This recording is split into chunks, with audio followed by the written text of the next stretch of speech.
Dr. Arroyo, most people know that St. Bernard's has a very robust program to take care of patients who have heart attacks. So that if you have a heart attack in your community, we have a network set up for the patients to get here immediately. Can you talk a little bit about that and what our goals are in that? Yes, absolutely. So there's a couple of different types of heart attacks. The really bad heart attacks are called STEMIs, and that stands for ST elevation myocardial infarction. So we recognize this on an electrocardiogram. So for example, a person starts having chest pain, some of the symptoms, breaks in a cold sweat, all that, seeks medical attention. We do an electrocardiogram, and that electrocardiogram shows an ST elevation myocardial infarction.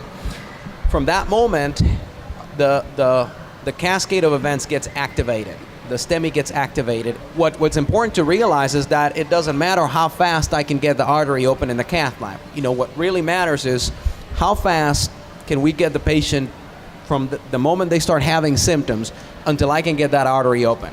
So the first responder, like the EMS, the fireman, that sees this electrocardiogram and recognizes this change, activates the network, calls the hospital ER, the EKG gets transmitted, we look at it, and then everybody comes in. So from the moment that the patient is in the ambulance coming from wherever our network is, the doctor, 3 of the cath lab people go to the lab, and we sit there and we wait for the patient to get there. No longer we wait for the patient to get the emergency room before we start calling people in.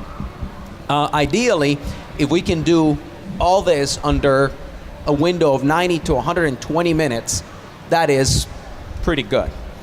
Now, our average is a lot less than that. We're in the 60-minute range, and we've had now 2 years in a row an award that we're the only hospital in the state of Arkansas that actually has that, which is the Gold Plus Award that the American College of Cardiology, AHA, gives out this every year.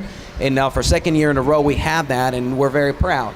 Sometimes something more unfortunate happens, and you go into a cardiac arrest, and we don't know if you're going to be able to wake up, if your brain has suffered a lot of damage. So for that particular patient, we have something called the hypothermia protocol. So we have special equipment. We fix your artery, get your heart rhythm, blood pressure stable and all that, and then we have a special catheter that goes into your body and cools your temperature down to 33 degrees Celsius. A normal temperature would be 37 degrees, so it cools you off about 4 or 5 degrees, and we leave the person like that for 24 hours, and that has shown to protect brain functions for those who have suffered cardiac arrest. So we have that too, and it's part of the program, and like I said, we're very proud, and we've been very, very successful. I think we've been pioneers in the area as far as doing this and involving all the hospitals around us on this type of activation.